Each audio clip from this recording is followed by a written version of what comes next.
Meanwhile, Clarendon councillors are reiterating concerns over safety and security in the parish. Among the issues, a police station without a service vehicle and a lack of communication from law enforcement on party restrictions.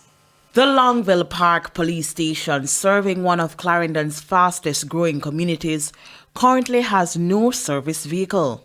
It's a situation councillors at the Clarendon Municipal Corporation say is severely hampering efforts to serve residents and respond to emergencies. Longville Park Police Station that not only serve Longville Park housing scheme, but Sandy Bay, Freetown here and that sections of the parish. But that's not the only concern. Councillors are also frustrated with the police's silence on why several communities in the parish have been declared no-party zones.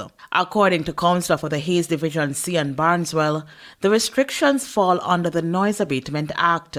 Those restrictions are not only affecting community morale, but also impacting the corporation's revenue, especially from permits and event-related fees. That activity, Chairman, if you look at your financial statement each month, you would have seen that it's a great contributor in terms of own source revenue, place of amusement. Now, if you look at the dollar value that generates within a single community, Chairman, more than $10 million exchange hand in our community from these parties within 1 week, within the 4 week span. More than $10 million exchange hands in our community each month.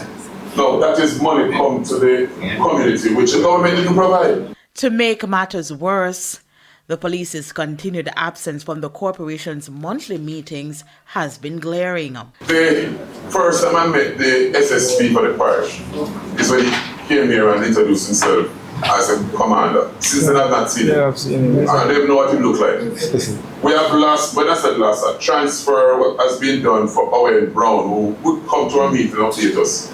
And he has been transferred. Since then nobody comes to this meeting and keep us abreast as to what is happening.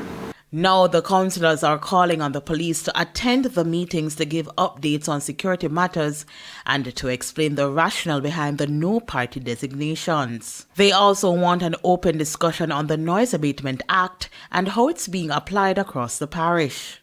Rashida Walker for TVJ News. Even though there's